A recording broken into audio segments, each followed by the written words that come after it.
Pernah nggak sih kalian lagi lihat langit malam, terus ngerasa ada semacam tarikan gitu, koneksi yang dalam banget, kayak udah ada dari zaman dulu. Nah, kali ini kita bakal coba kupas tuntas soal itu. Soal hubungan kita, manusia, sama kosmos yang luasnya tak terhingga. Oke, kita mulai dari kutipan keren ini ya, dari kosmolog Dr. Brian Keating. Dia bilang, pada dasarnya kita semua ini terlahir sebagai astronom. Loh kok bisa? Ya karena kita udah dibekali 2 teleskop canggih langsung di kepala kita. Mata kita sendiri. Inilah alat original kita buat ngelihat bintang. Nah, pertanyaan besarnya, kenapa sih kita bisa ngerasa nyambung banget pas lihat bintang? Yuk kita masuk ke bagian pertama, kosmos di dalam diri kita.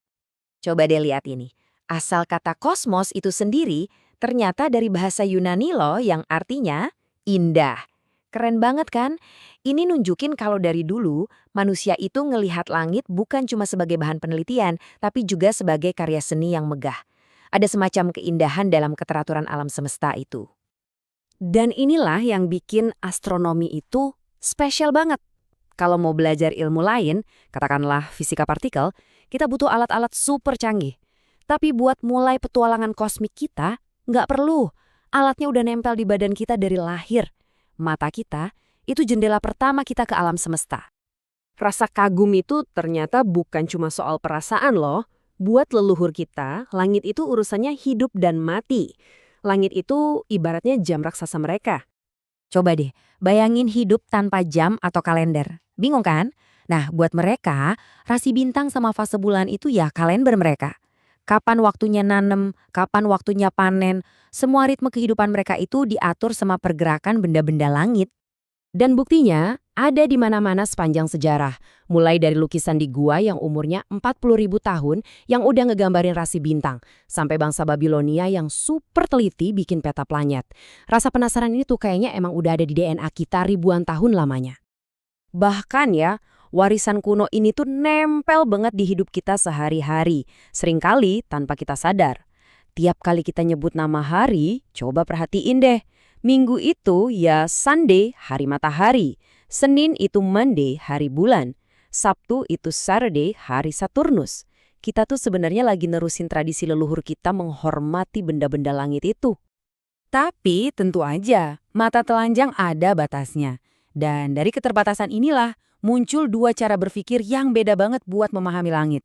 Yang satu basisnya keyakinan, yang satu lagi basisnya, bukti. Nah, di sini kita lihat bedanya. Ada astronomi, ini proses ilmiah yang butuh bukti, bisa diuji, bisa disalahkan kalau emang salah. Terus ada astrologi, yang lebih kayak kumpulan cerita atau interpretasi, yang ya susah dibuktikan benar atau salahnya. Salah satu ciri dari yang bukan sains itu ya fleksibel banget. Kalau ada ramalan yang bisa diubah-ubah penafsirannya, biar selalu cocok sama kejadian, artinya ramalan itu nggak bisa disalahkan. Nah, dalam metode ilmiah, sesuatu yang nggak bisa dibuktikan salah, ya berarti nggak bisa dibuktikan benar juga. Terus gimana caranya kita bisa lompat dari keyakinan ke bukti? Jawabannya, sebuah alat baru. Dan yang ironisnya, alat yang bakal ngerubah cara kita ngelihat semesta ini awalnya dibuat bukan buat ngelihat bintang, tapi buat ngintip kapal musuh dari jauh. Lalu, muncullah satu orang yang melakukan hal yang kelihatannya sepele, tapi dampaknya luar biasa. Dia ambil alat itu, teropong itu, dan mengarahkannya ke atas, ke langit. Namanya Galileo Galilei. Apa yang Galileo lakuin itu benar-benar sebuah revolusi. Dia nggak lagi cuma baca buku-buku kuno. Dia sempurnain alatnya, dia amati sendiri, dan dia catat buktinya. Mulai dari kawah di bulan sampai bulan-bulan yang ngelilingin Jupiter. Setiap penemuannya itu kayak pukulan telak buat pandangan lama yang bilang semua muterin bumi, yang udah dipercaya ribuan tahun. Dan penemuan bulan-bulan Jupiter itu ibarat paku terakhir buat teori lama itu. Untuk pertama kalinya, manusia ngelihat langsung pakai mata kepala sendiri kalau ada benda langit yang jelas-jelas gak mengorbit bumi. Semesta ternyata gak sesederhana itu. Dan ini nih bagian yang paling kerennya. Kalian gak perlu jadi ilmuwan roket buat ngerasain apa yang Galileo rasain. Cuma dengan teleskop kecil aja, kalian bisa lihat kawah di bulan atau bulan-bulan Jupiter. Persis sama kayak yang dia lihat 400 tahun lalu. Kalian bisa ngerasain langsung sensasi penemuan itu. Kisah Galileo ini cuma satu bagian dari kisah kosmik kita yang jauh lebih besar. Sebuah pencarian jawaban yang gak ada habisnya, yang diwariskan turun-temurun dan sekarang giliran kita.